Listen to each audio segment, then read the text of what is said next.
اعوذ باللہ من الشیطان الرجیم بسم اللہ الرحمن الرحیم الحمد للہ والصلاة علی اہلہا اما بعد۔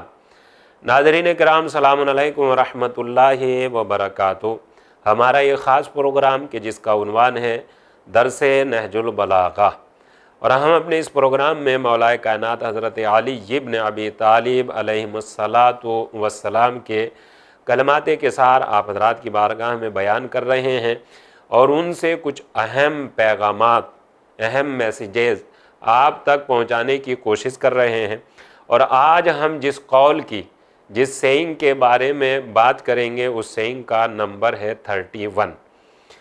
اس میں مولا کائنات حضرت علی ابن ابی طالب علیہ السلام سے ایمان کے بارے میں سوال کیا، اور سوال کرنے والے کے لیے قابل تعریف بات یہی ہے کہ انہوں نے ایمان کے بارے میں سوال کل ایمان سے کیا۔ دیکھیے، جہاں جو چیز ہوتی ہے وہیں سے وہ چیز ملتی ہے۔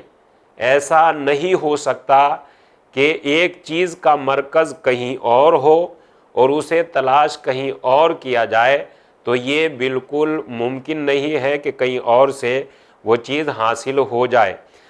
جو چیز جہاں ہے اسے اگر وہیں سے لیا جائے یا وہیں تلاش کیا جائے تو وہ ملے گی، اور اس مرکز کو چھوڑ کر اگر کہیں دوسری جگہ تلاش کیا جائے تو وہ چیز نہیں ملے گی۔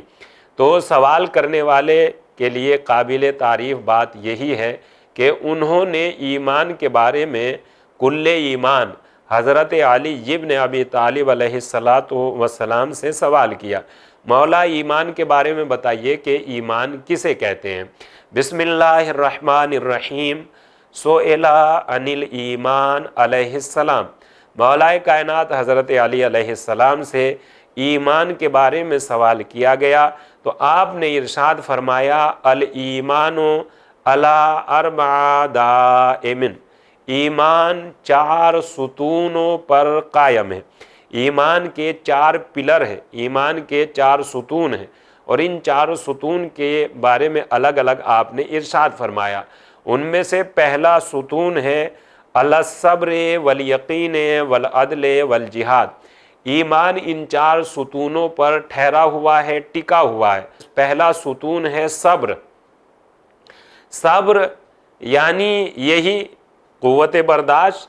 صبر انسان کو ایک بہت اچھی صفت ہے کہ جو انسان میں اگر پیدا ہو جائے اور انسان اس صبر کے ساتھ، اس صفت کے ساتھ اگر متصف ہو جائے تو وہ اس کے لیے قابل تعریف صفت ہوتی ہے صبر۔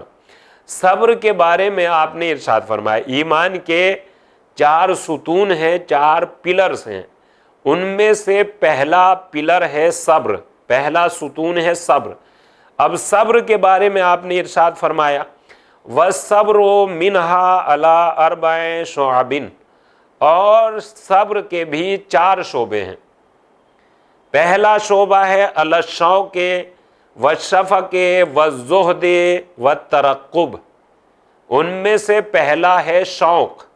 شوق یعنی انٹرسٹنگ، کسی چیز میں انٹرسٹ لینا، کسی میں شوق پیدا ہو جانا۔ دوسرا ہے شفق۔ شفق یعنی دن کا اجالا رات کے اندھیرے سے جب مل جاتا ہے اور وہ ایک سرخی سی جو پیدا ہوتی ہے اس کو شفق کہتے ہیں، اور اس کا عام میننگ یا کامن میننگ اس کا خوف بھی ہو سکتا ہے۔ صبر کی 4 قسمیں ہیں، شوق، خوف، زہد اور ترقب۔ زہد پارسائی کو کہتے ہیں، اور یہ ایک بہت عظیم صفت ہے۔ جب کسی انسان کے اندر یہ صفت زہد پیدا ہو جاتی ہے، اللہ کے رسول حضرت محمد مصطفیٰ صلی اللہ علیہ وآلہ وسلم نے جناب ابو ذر غفاری کو نصیحت کرتے ہوئے یہ ارشاد فرمایا یا ابا ذر ما زہد عبد فی الدنیا الا واثبت اللہ لہ الحکمت من قلبہ علی لسانہ۔ اے ابو ذر، جب بھی کوئی بندہ خدا اس دنیا میں زہد اختیار کرتا ہے، زہد یعنی پارسائی، زہد یعنی اپنے آپ کو گناہوں سے بچانا، جب بھی کوئی انسان اس دنیا میں زہد اختیار کرتا ہے تو پروردگار عالم اس زہد کی برکت سے حکمت کے چشمے اس کے دل سے اس کی زبان پر جاری کر دیتا ہے۔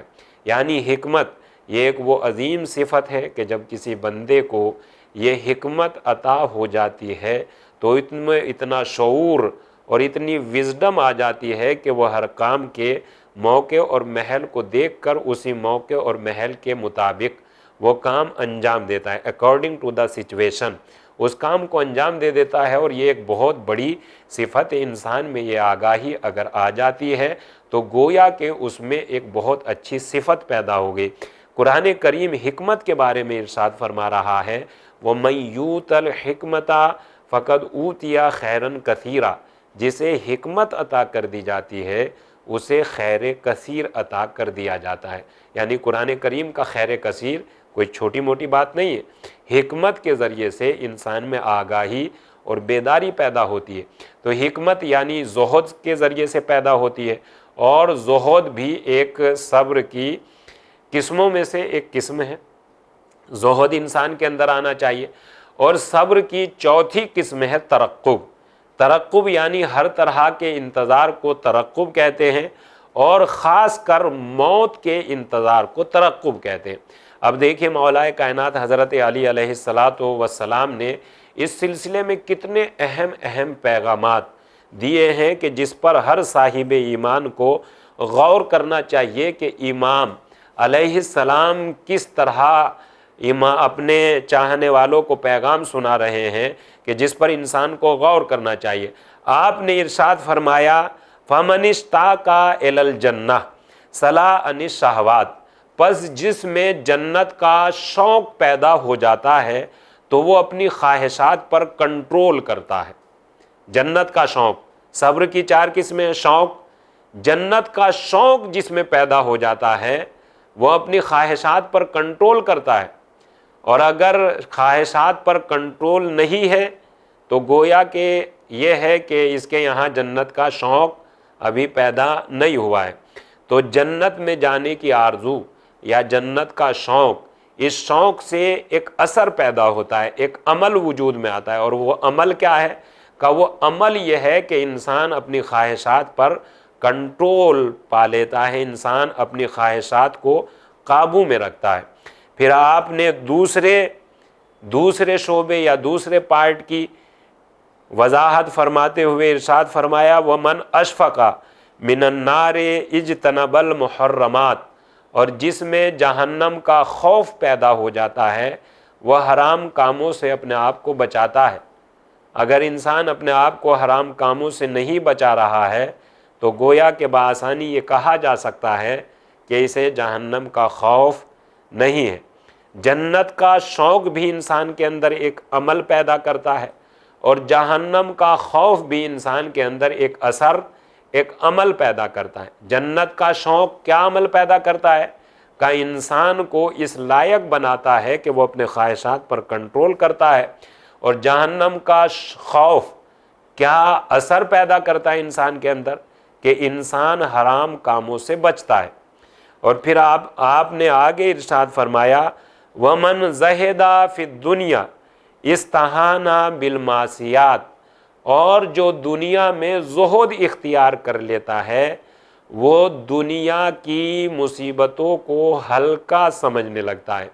دیکھیے جب انسان اس دنیا میں زہد اختیار کرتا ہے، اور زہد کا مطلب ہے پارسائی، زہد کا مطلب ہوتا ہے گناہوں سے بچنا، زہد کا مطلب ہوتا ہے مالک کی رضا میں راضی رہنا، زہد کا مطلب ہوتا ہے جو اس نے دیا ہے وہی ہمارے حق میں بہتر ہے، اس سے زیادہ اگر ہمیں مل جائے گا تو ہو سکتا ہے ہمارے لیے وہ بہتر نہ ہو۔ تو رب کریم جو ساری ذمہ داری اور ساری حکمتوں کا مالک ہے، اس نے جو ہمارے حق میں بہتر سمجھا اتنا ہمیں عنایت فرمایا۔ زہد کے بارے میں مولا کائنات حضرت علی علیہ السلام نے دوسری جگہ پر یہ ارشاد فرمایا کہ زہد کے بہترین میننگ یہ ہو سکتے ہیں کہ اگر بندے کو کچھ مل جائے تو وہ مغرور نہ ہو، اور اگر اس سے کچھ چھن جائے تو وہ مایوس نہ ہو، بلکہ دونوں صورتوں میں اپنے مالک کا شکر ادا کرنا چاہیے۔